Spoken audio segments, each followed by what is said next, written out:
বলেন যে পেইড যেহেতু আপনি যেহেতু টাকা পান সেহেতু নেগেটিভ হলেও পজিটিভ বলতে হয়। কিছু কিছু ক্ষেত্রে। আপনার আপনি তো মানুষ তাই না? হ্যাঁ, মানুষ তো হ্যাঁ অবশ্যই। মানুষ হিসেবে আপনার দায়িত্ব আছে না অন্য মানুষের কল্যাণ হ্যাঁ, কামনা সেটা করা। অবশ্যই, সেটা তো আপনি অবশ্যই। তারপরে আপনি ভুল তথ্য দিয়ে মানুষকে মিসগাইড করেন কেন? বাট আমি যখন ট্রাই করেছি আমি কখনো মানে এলোমেলো কিছু দেখি টাকা নাই। পেলে আপনি এলোমেলো আর দেখতে পান না। আসলে যখন মানে এটা কি বলবো, মাথা তখন ঠিক থাকে না টাকার কারণে। না সেটা না। রিভিউ তখন ভালো হতে হ্যাঁ, থাকে। আমরা তো ওইভাবে বিস্তারিত ঘেঁটে দেখতে পারি না। আমরা তাহলে যদি চাই পারেন না তাহলে বলেন কেন যেটি ভালো? খাবারের টেস্ট যদি ভালো পাই, বাট বিস্তারিত আসলে ঘাটাঘাটি তো করা হয় না। এখন তো বুঝতে পেরেছেন ভুল হয়েছে। হ্যাঁ, এটা অবশ্যই। ওদের এটা যে এখন তাহলে আপনি যখন এই পজিটিভ রিভিউ দিবেন তখন বিস্তারিত জেনে শুনে তারপরে হ্যাঁ, দিবেন, exactly। এর আগে দিবেন না। হ্যাঁ, প্রত্যেকটা ফুড ব্লগারই সেটা উচিত। বাট আমাদের মানে জেনারেশনটা এখন কি হয়ে গেছে, ফুড ব্লগারদের যেখানে টাকা পায় সেখানে ভালো রিভিউ। এখানে তো সমস্যা হ্যাঁ, আছে, এটাই নৈতিক সমস্যা। অবক্ষয় হয়ে ঘটেছে না? সেটাই আর কি। বাট আমি নীতি আজ নৈতিকতা বলতে পর্যন্ত একটা কোশ্চেন আছে। হ্যাঁ, বাট আজ পর্যন্ত আমি রাব্বানিতে খারাপ কিছু পাই নাই। বাট এই আজকে কি first time। দেখলেন? আমরা আজকে ফার্স্ট টাইম দেখলাম আজকে। আপনিও first ফুড time। ব্লগার? না না না না, না, না। আমি দেখলাম আর কি, আমি রাব্বানিতে খাওয়া দাওয়া করছি। ওর আপনাদের খাওয়া দাওয়া করে আর কি। আমি আজকে মেনলি আসছিলাম পাশের উনি রেস্টুরেন্ট। আপনার সাথে আসছেন মনে হয়। হ্যাঁ, হ্যাঁ, আমার বোন। একই গ্রুপের ইনারা আছেন, টাকা পেলেই ভালো, টাকা না পেলে নাই। বাট সাডেনলি এগুলো করবেন না। শুট করতে আসি।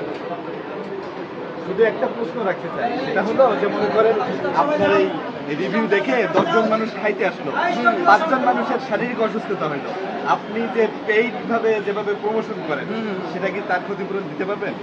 তা সেটা তো কখনোই সম্ভব না, এটা অবশ্যই। এটা আসলে ভুল হয়েছে, এটা ঠিক।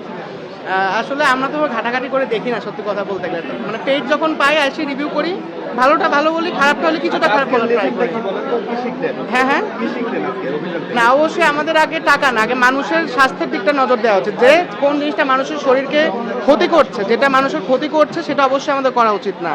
আর যেটা মানুষের স্বাস্থ্যের জন্য ভালো, যেটা অথেন্টিক, সেটা রিভিউ দেওয়া উচিত। টাকা পেলে যে বিক্রি হয়ে যেতে হবে, ইটস নট লাইক দ্যাট। এটা করা উচিত না।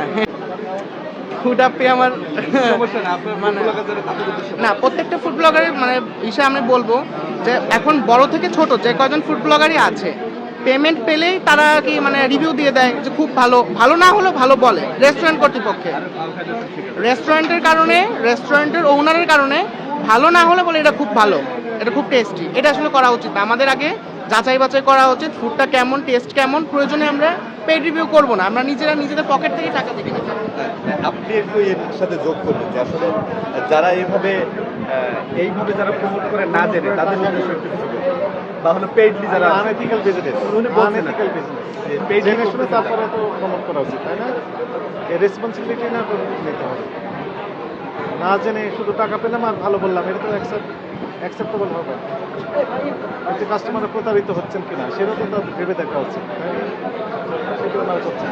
যদি উনি ফ্র্যাঙ্কলি স্বীকার করলেন যে টাকা যখন পান তখন দেখা যাচ্ছে এই কি বললেন উনি, নেগেটিভকে পজিটিভ বলে ফেলে। নেগেটিভ থাকলেও পজিটিভ বলতে হয়, কারণ টাকা পেয়েছেন। এগুলো আর করবেন না। চলেন।